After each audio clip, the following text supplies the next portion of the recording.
Hello guys, welcome again to this discussion on class 10th geography, and this is chapter number 6 part 2 presented by me myself Raj Gupta. So guys, chapter number 6 क्या है हमारा? Manufacturing industries, जिसमें से part 1 में हम बहुत कुछ करके आ चुके हैं, जैसे फैक्टर ऑफ लोकेशन, मतलब फैक्टर ऑफ प्रोडक्शन वगैरह वगैरह। तो बहुत सारी चीज़ें हम आगे पीछे डिस्कस करके आ चुके हैं। अब हम बात करेंगे इस पर्टिकुलर पार्ट में कि टाइप्स ऑफ इंडस्ट्री, ठीक है, किस किस बेसिस पे किस किस तरह से डिवाइड हो रखी हैं, एंड देन चैप्टर हो जाएगा ख़त्म। ठीक है, तो इतना सही है, लेकिन वो उतना सही बहुत बड़ा हो जाएगा ऐसा लगता है मुझे, क्योंकि बहुत सारी पार्ट्स हो जाएंगे उसमें भी। ठीक है, अंदर ही बहुत सारी चीज़ें, जैसे एग्रो बेस्ड में हमारी जूट भी आ जाएगी, शुगर भी आ जाएगी, इंडस्ट्री, तो बहुत सारी चीज़ें आ जाएंगी। तो इसलिए एक ही में बहुत सारी चीज़ें हैं, तो हो सकता है समय लगे, हो सकता है समय ना लगे।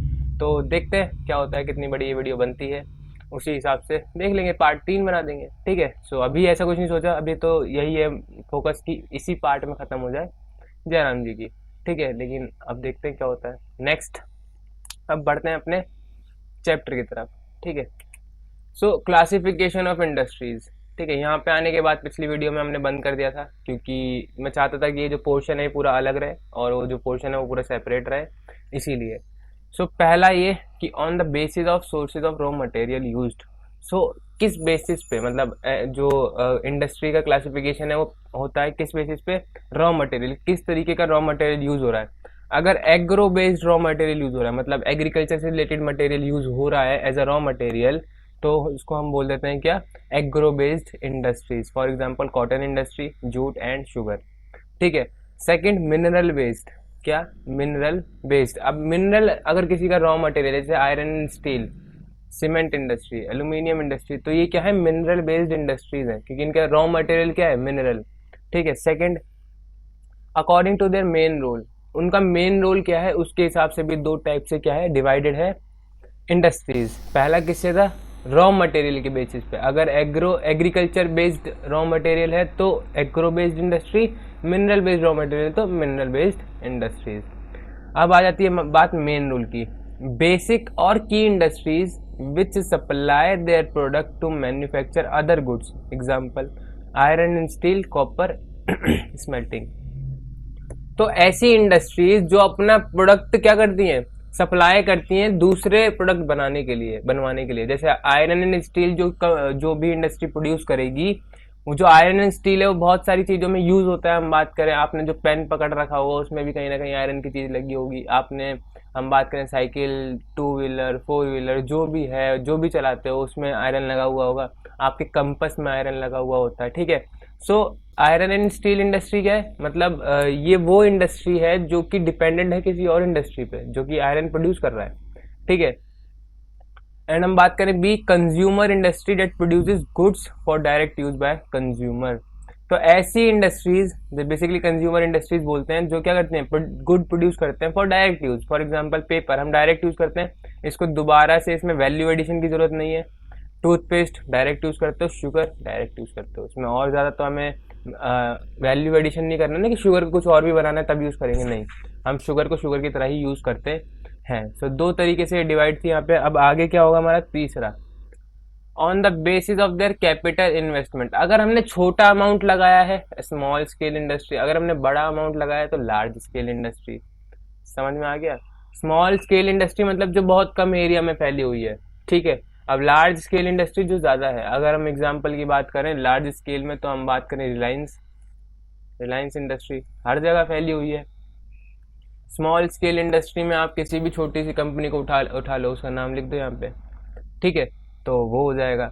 अब on the basis of ownership के बेसिस पे public sector, private sector, joint sector और कोऑपरेटिव सेक्टर। तो पब्लिक सेक्टर क्या होता है? जो गवर्नमेंट के द्वारा ओन्ड होता है, गवर्नमेंट ओन्ड। ठीक है, हम बात कर लेते हैं सेल की, steel authority of India limited. हम बात कर लेते हैं सीआई, कोल इंडिया लिमिटेड। तो ये जो भी है ये क्या है? पब्लिक सेक्टर अंडरटेकिंग हम बोल सकते हैं, पीएसयूज। ठीक है, तो ये क्या है? मतलब गवर्नमेंट के द्वारा खरीदी जा, मतलब इनका जो शेयर है गवर्नमेंट का वो ज़्यादा है इसमें। प्राइवेट सेक्टर में क्या होता है? प्राइवेट इंडिविजुअल या प्राइवेट कंपनी का जो शेयर होता है वो ज़्यादा होता है, तो हम बोल सकते हैं प्राइवेटली ओन्ड। ठीक है, इसको और डिटेल में जानोगे जब आप पढ़ोगे ना आगे क्लासेस में, तो आप बहुत डिटेल में जानोगे। जॉइंट सेक्टर मतलब पब्लिक एंड प्राइवेट बोथ, ठीक है, पब्लिक एंड प्राइवेट बोथ। तो ज्वाइंट सेक्टर में आ गई दोनों की थोड़ी थोड़ी हिस्सेदारी होगी, 50-50 बोल सकते हो, 51-49 बोल सकते हो, ठीक है। तो उसमें क्या होगा, दोनों की हिस्सेदारी होगी। कोऑपरेटिव सेक्टर में क्या आता है, what is in this cooperative sector, ठीक है। तो ये मुझे एक बार आप पढ़ के बताना क्या आता है, ठीक है। बेस्ड, फिफ्थ हो गया हमारा क्या, based on the bulk and weight of raw material and finished good. तो हमने क्या कर लिया, सबसे पहले रॉ मटेरियल के बेस पे, फिर क्या प्रोड्यूस करते हैं उसके बेस पे, फिर कैपिटल इन्वेस्टमेंट के बेस पे, और फिर ओनरशिप के बेस पे, एंड लास्ट इज कि कितना बल्क में बनाते हैं ये फिनिश गुड और वो। तो उस हिसाब से हम बात करें तो कितना प्रोड्यूस करते हैं। तो एक आती है heavy industries and second is light industry. Heavy industries मतलब जो बल्क में प्रोड्यूस करते हैं, और लाइट इंडस्ट्री जो थोड़ा कम प्रोड्यूस करते हैं, ठीक है। तो वो आ जाता है, इसको हम कैटेगराइज कर सकते हैं इस तरीके से, heavy industry and light industry. अरे कोऑपरेटिव सेक्टर, अब तुम ये मत सोचना पता नहीं है भैया को। देखो कोऑपरेटिव सेक्टर, आपने कभी बैंक सुना है ना, ये कोऑपरेटिव बैंक है ना, फिर उसके हिसाब से कोऑपरेटिव इंडस्ट्री, तो बहुत सारी चीजें होती हैं जिसके आगे यहाँ पे कोऑपरेटिव लगा होता है ना। क्यों लगा होता है, बस ये आपको जानना है, खुद जानना ज्यादा अच्छे समझ में आएगा, इसलिए छोड़ रखा है मैंने, ठीक है। अब बात होगी किसकी, एग्रो बेस्ड इंडस्ट्रीज की, किसकी, एग्रो बेस्ड इंडस्ट्री की, ठीक है। तो स्टार्ट करते हैं। एग्रो बेस्ड इंडस्ट्री हमने पढ़ लिया था पीछे ही, क्या, cotton, jute, silk, sugar, oils वगैरह, जो जिसके भी रॉ मटेरियल क्या है, एग्रीकल्चर से रिलेटेड है, वो सारी क्या है, agro based industries. So cotton, jute, silk, woollen, textile and sugar and edible oil etcetera industries are based on agricultural raw material. So agro based industry clear है। अब उसके अंदर के कुछ पार्ट्स, सब पार्ट्स हम बोल सकते हैं। तो पहला क्या है, टेक्सटाइल इंडस्ट्री। टेक्सटाइल इंडस्ट्रीज पता होगा आपको क्या होता है, टेक्सटाइल इंडस्ट्रीज क्या होता है, जिसमें हम बात करें कपड़े, क्लोथ्स बनते हैं बेसिकली, है ना, clothes. So the textile industries occupies unique position in the Indian economy because it contributes significantly to industrial production, employment generation and for foreign exchange earnings. So जो टेक्सटाइल इंडस्ट्रीज है, इनकी बहुत unique position है Indian economy में। क्यों, क्योंकि ये बहुत ज़्यादा हम बात करें कंट्रीब्यूट करती है किस चीज़ के लिए, बेसिकली एम्प्लॉयमेंट के लिए। आप देखते हो कि घरों में लेडीज़ को बिजी रहते हुए किस चीज़ में, वो कुछ सिलती रहती हैं, या फिर हम बात करें डिज़ाइन बनाती रहती हैं। तो ये क्या होता है, टेक्सटाइल इंडस्ट्रीज ही उनको काम देते हैं। तो एम्प्लॉयमेंट जनरेशन बहुत अच्छे लेवल पे होता है टेक्सटाइल इंडस्ट्रीज के द्वारा। हम बात करें तो इंडस्ट्रियल प्रोडक्शन अच्छा प्रोड्यूस करते हैं। क्यों, आप ऐसा तो कोई नहीं है ना कि कपड़े के बिना रह सकते हो, नहीं रह सकते हो, ठीक है, सिंपल। और हमारा जो कपड़ा है वो फेमस है, आगे वर्ल्ड में फेमस है। बहुत सारी ऐसी चीज़ें हैं जो सिर्फ इंडिया में होती है, ऐसे मतलब कुछ डिज़ाइंस हैं, हम बात करें एम्ब्रॉयडरी जो सिर्फ हाथ से सिले जाते हैं, वो हर जगह फेमस है। इसीलिए हमारी जो फॉरेन एक्सचेंज अर्निंग है वो भी ज़्यादा है because of this textile industry. So it is the only industry in the country which is self-reliant and complete in the value chain, is that from raw material to the highest value added products। तो ये सिर्फ इकलौती ऐसी country है जो कि क्या है, सेल्फ रिलायंट है, मतलब आत्मनिर्भर है अपने आप में, इसको और किसी की जरूरत नहीं। इंडिया के अलावा इसका कोई रॉ मटेरियल बाहर से नहीं आता। आप कोई सी भी इंडस्ट्री उठा लो, हमें कहीं ना कहीं से जरूरत पड़ती है बाहर से उसे लेने की। फॉर एग्जांपल कार्स में हमें बहुत सारी चीज़ें ऐसी हैं जो बाहर से हमें उठानी पड़ती हैं, हम खुद प्रोड्यूस नहीं कर सकते। सोलर पैनल में ऐसी बहुत सी चीज़ें हैं जो हमें बाहर से उठानी पड़ती हैं, हम खुद जनरेट नहीं कर सकते। आईटी में ऐसी बहुत सारी चीज़ें हैं जो बाहर से हमें मंगानी पड़ती है, इंपोर्ट करानी पड़ती है। लेकिन एक इकलौती ऐसी ये कंट्री है, इंडस्ट्री है, टेक्सटाइल इंडस्ट्री, जो कि अपने आप में कंप्लीट है, from raw material to the highest value added products.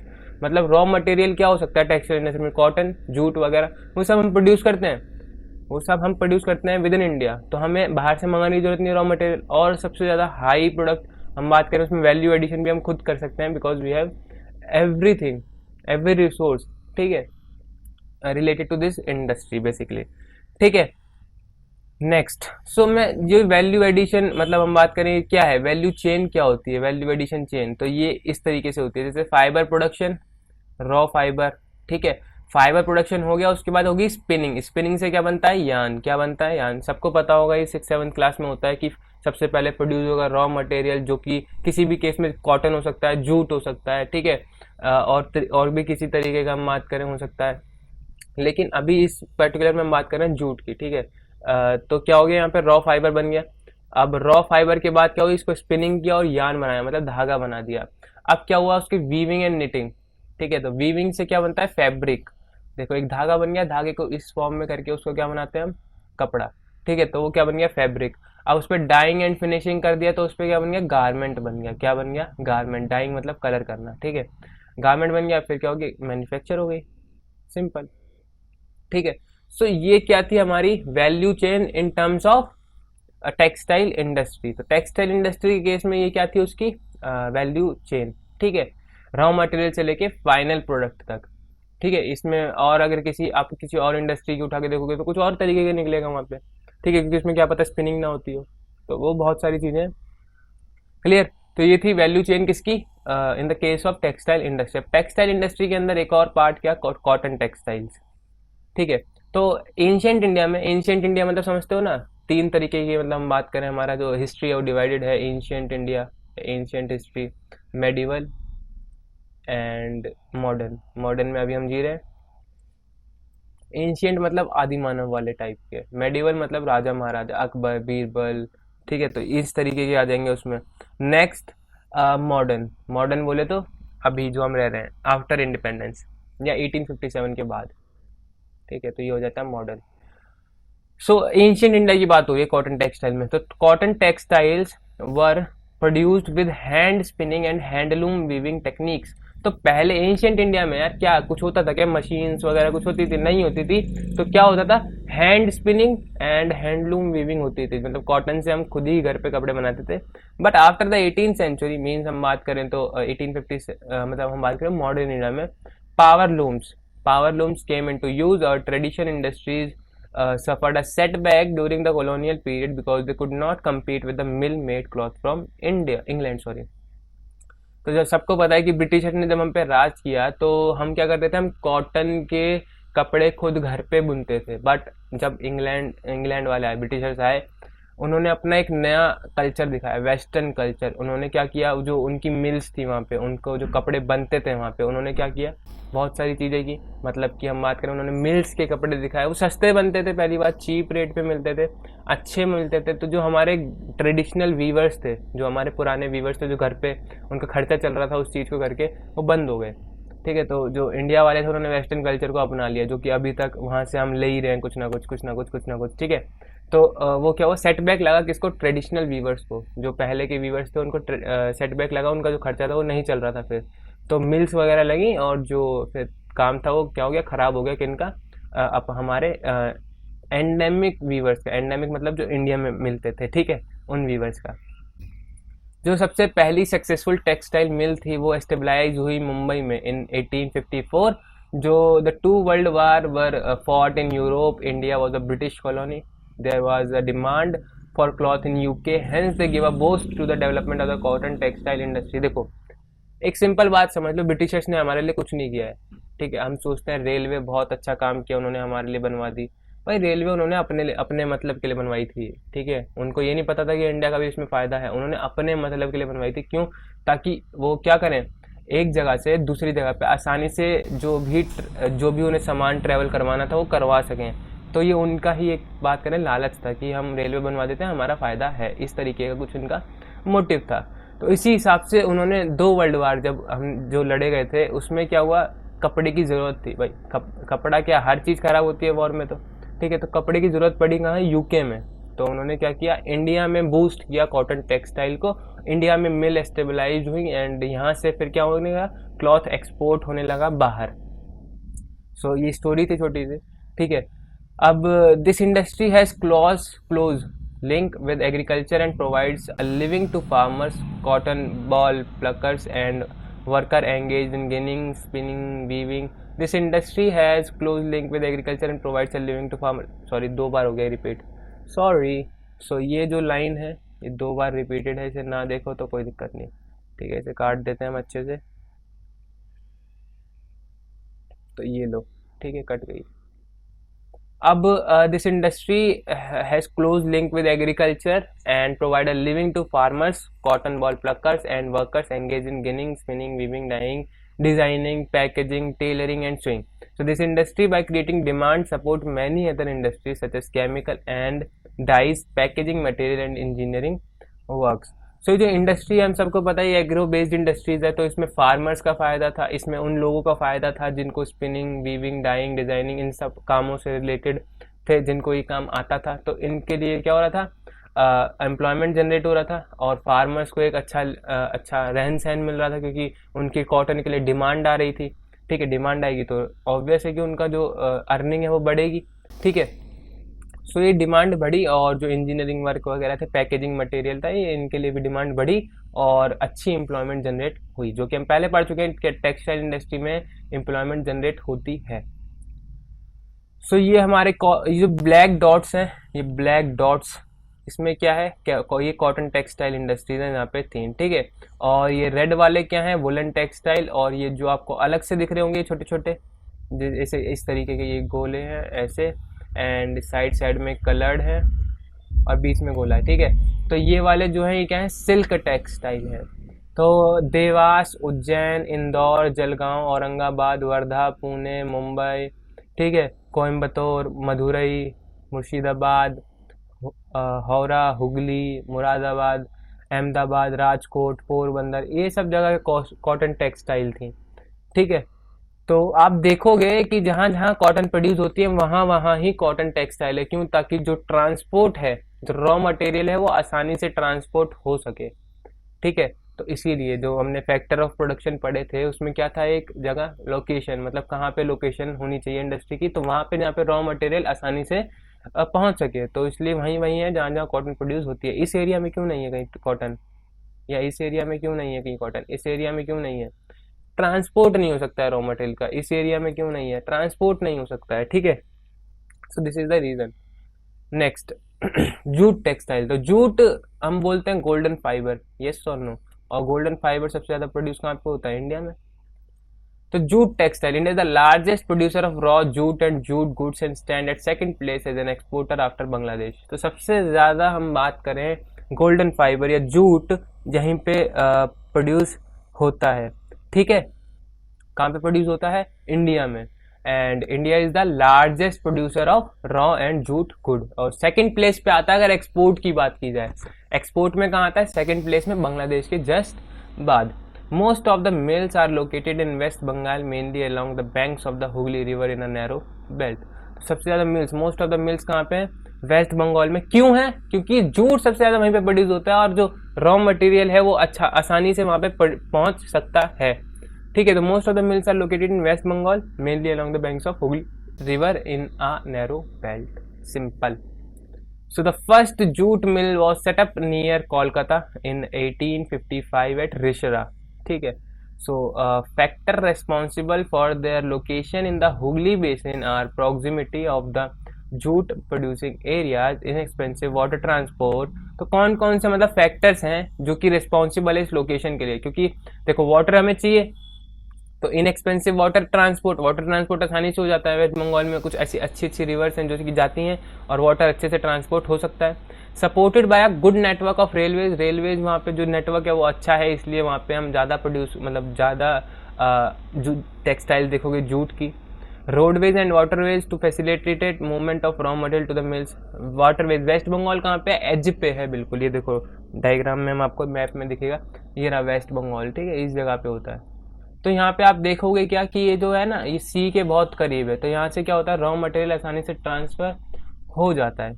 ठीक है, and movement of raw material to the mills, abundant water for processing raw jute, cheap labour. तो सब कुछ अवेलेबल है जूट टेक्सटाइल के लिए, कहाँ पे, वेस्ट बंगाल जैसे एरिया में, और यहीं पे सबसे ज्यादा कोलकाता क्या है, वेस्ट बंगाल के पास। तो ये सारी चीजें जो है वो इशारा करती हैं कि सबसे ज्यादा जूट टेक्सटाइल कहाँ होंगी, वेस्ट बंगाल के मतलब नॉर्थ ईस्ट साइड में। ठीक है, clear. Next, challenges faced by the industries include stiff competition in the international market from synthetic substitute and from other competitors like Bangladesh, Brazil, Philippines, Egypt and Thailand. So challenges है हमारी industries के लिए, हर industry के लिए challenges होते हैं global level पे हम बात करें तो। अगर अच्छा प्रोड्यूस करोगे, सस्ता प्रोड्यूस करोगे तो आपकी डिमांड ज़्यादा होगी, महंगा प्रोड्यूस करोगे, लो क्वालिटी का प्रोड्यूस करोगे, आपकी डिमांड कम होगी। चाइना की डिमांड इतनी ज़्यादा क्यों? क्योंकि वो सस्ता प्रोड्यूस करते हैं और अच्छा प्रोड्यूस करते हैं। आप चाइना का फ़ोन लोगे तो सस्ता मिलेगा, अच्छी उसमें फीचर्स होंगे, तभी तो ज़्यादा बिकते हैं, ठीक है। तो ये रीज़न है। तो वही बात है, कंपटीशन हर जगह है। और इंटरनेशनल मार्केट की बात करें तो बहुत ज़्यादा है, क्योंकि वहाँ पे बहुत सारे सब्सटीट्यूट हैं किसके? जूट के, ठीक है। तो बांग्लादेश एक सबसे बड़ा कॉम्पिटिटर है हमारा, Brazil, Philippines, Egypt and Thailand. Bangladesh competitor है किस चीज़ में? जूट एक्सपोर्टर में, ठीक है, नॉट इन आर्मी, ठीक है। आर्मी की बात नहीं चल रही यहाँ पे, इंडस्ट्रीज़ की बात चल रही है। So the growing global concern for environment-friendly biodegradable material has once again opened the opportunity for jute products. तो जूट प्रोडक्ट्स के लिए अब बहुत ज़्यादा हम बात करें डिमांड बढ़ने वाली है। क्यों? क्योंकि एनवायरमेंट फ्रेंडली बायोडिग्रेडेबल मटेरियल चाहिए हमें, है ना। क्योंकि हम पन्नी यूज़ कर रहे थे, पॉलीथीन यूज़ कर रहे थे, तो उससे क्या हो रहा था, जो नेचर है वो थोड़ा सा डिस्टर्ब हो रहा था, जिसकी वजह से जूट प्रोडक्ट्स की जो मांग है वो बढ़ गई है इन द इंटरनेशनल मार्केट। जो जूट हम प्रोड्यूस करते हैं उससे जूट बैग बनते हैं, और शुगर जितनी भी है इंडिया में अब से जूट बैग में हम बात करें तो सप्लाई होगी, ऐसा कहना है गवर्नमेंट का। तो ये एक स्टेप है जो गवर्नमेंट ने लिया है। नेक्स्ट हम बात करें एग्रो बेस्ड इंडस्ट्री में, वो आती है sugar industry. So India is the largest producer of both sugar cane and cane sugar and contributes about 8% of the total sugar production in the world. So India क्या है? Largest producer है किसका? Sugar cane का और cane sugar का भी। And 8% ये total है वर्ल्ड का अगर हम देखें तो 8% ये डोनेट करता है। हम बात करें डोनेट नहीं, हम बात करें कंट्रीब्यूट करता है टोटल प्रोडक्शन में किसकी? शुगर की। सो इंडिया क्या लार्जेस्ट प्रोड्यूसर है किसका? शुगर केन का भी और केन शुगर का भी, ठीक है, प्रोड्यूसर है, ठीक है। 8% टोटल ये प्रोड्यूस करता है। अब खंडसरी क्या है? एक गुड़ की फॉर्म है, एंड गुड़ और jaggery are also prepared from sugar cane. So gur, jaggery and खंडसरी ये क्या है? प्रोड्यूस होते हैं किससे? शुगर केन से ही। एंड हम बात करें the industry is seasonal in nature because of the seasonality of raw material. अब इंडस्ट्री क्या है? सीजनल है नेचर में। अब बात करते हैं हम एक बार शुगर केन की। शुगर केन के बारे में किस किस को कुछ थोड़ा थोड़ा तो पता होगा। शुगर केन क्या है? ट्रॉपिकल एंड सब ट्रॉपिकल दोनों है, दोनों में उग सकता है आसानी से, और हमारे पास दोनों ही है, ठीक है। तो शुगर केन क्या है? ट्रॉपिकल और सब ट्रॉपिकल क्रॉप है, ये दोनों में से कहीं भी उग सकता है।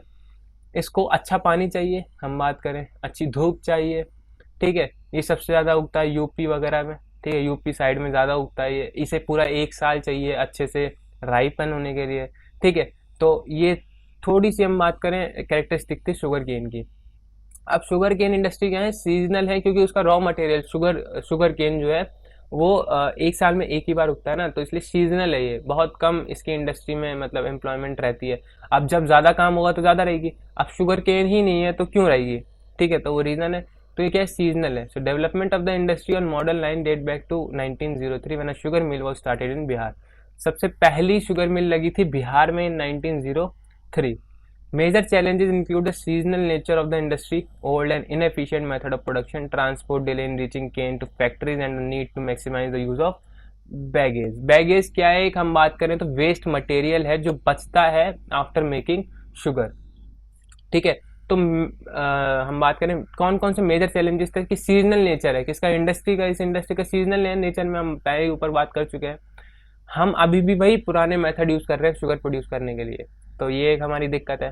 ट्रांसपोर्ट में डिले होता है।